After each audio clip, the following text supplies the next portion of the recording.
Thank you all for being here today. I am Monique DeSpain, retired U.S. Air Force Colonel, advocate for the rule of law, and candidate for Oregon's 4th Congressional District. I spent 30 years in uniform.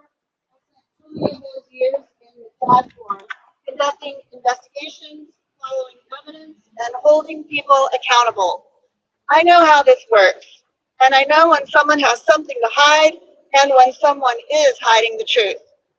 Today I am launching whatsvalhiding.com, an updated, comprehensive, and documented record of Congresswoman Val Hoyle's corruption, her violations of federal law, and her betrayal of the people of this district, our district.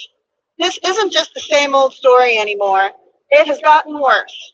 Representative Hoyle has not and will not change. She is unethical, and her constituents need to know it. Let's start at the beginning, at least what we know to be the provable, documented beginning. When Val Hoyle led BOLI, Oregon's Bureau of Labor and Industries, she was collecting campaign cash from marijuana executives at LaModa, texting those same executives from her personal cell phone during the meetings where their grant applications were being considered. She ultimately strong-armed a grant of more than $500,000 tax dollars to their nonprofit named Endeavor. That grant was the largest single grant awarded in that funding round. Email records show she was the key organizer, making sure that grant was awarded to her friends. After all, she was the boss at BOLI, the very agency that a recent Secretary of State audit said descended into crisis during Val Hoyle's watch. This is a textbook, I should say law school textbook, pay-to-play scheme. She collected their money, she worked the meetings, she delivered the grant. Hoyle's successor, the new boss at BOLI, deemed the federal grant was an unlawful award and attempted to claw back our tax dollars. When questions arose, Congresswoman Hoyle stonewalled public records requests for 11 months. BOLI's own spokesperson admitted they would have no way of knowing whether all records have been provided by their former boss. The U.S. Department of Justice expanded their federal investigation to include Val Hoyle and her role in that grant. The Daily Beast confirmed that Val Hoyle was under federal investigation.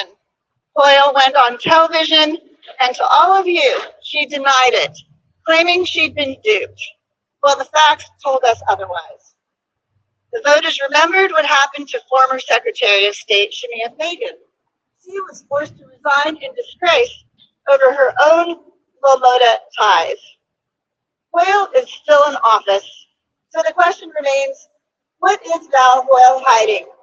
And why is she still in elected office? But that's not all. Val Hoyle has not changed. Last September, the nonpartisan watchdog organization called Open Secrets revealed that Congresswoman Hoyle violated the Federal Stock Act, but repeatedly. This law was enacted years earlier to ensure that members of Congress, who often have access to insider information through their work, could not conceal the wealth they accumulate from the American people. Hoyle failed to disclose 217 individual stock trades within the required 45-day window. The combined values of those trades of Val Hoyle's add up to $3.4 million. And those trades included companies and industries that fall directly under the jurisdiction of the committee that Val Hoyle sits on in Congress, including defense contractors Lockheed Martin and Northrop Grumman. Think about that. A member of Congress sitting on the Transportation and Infrastructure Committee, trading stocks in companies she has direct oversight over, and hiding those trades from the public for months. What did Val Hoyle say when all this was exposed? She said she only learned of the stock transactions last week, and she paid a $200 fine. $200. Meanwhile, her personal wealth has grown by more than since she took office just over 3 years ago. And we're supposed to believe that she had no idea. Should we trust a congressional representative who is that uninformed and unconcerned with even her own money, finances, and bookkeeping? Should we trust someone who is that insulated from reality to manage our tax dollars? Can working Oregonians entrust a congressional representative who has zero awareness of her own personal finances? Of course not. Here's the part that should make every voter's blood boil. Val Hoyle is a co-sponsor of legislation to ban members of Congress from trading individual stocks. She lectures voters about conflicts of interest. She signs onto bills demanding financial transparency, and then she hides over 200 of her own stock trades, some in defense contractors that she oversees for over a year. Now that is not a mistake, that is a pattern. It is the Val Hoyle way: lies, deception, and excuses. And then there's the government shutdown, the shutdown of our government. In October 2025, Val Hoyle repeatedly voted against keeping the federal government open. Real Oregonians, federal workers, veterans relying on services, families depending on assistance programs, they felt the pain of that shutdown. Val Hoyle did not feel any pain. While she voted to shut down our government, she kept collecting her taxpayer-funded salary, her congressional salary, and while everyday Oregonians worried about their paychecks, Val Hoyle's paycheck came in on time, and her hidden stock portfolio soared. That is the definition of a corrupt career politician. One set of rules for her, and another for the rest of us.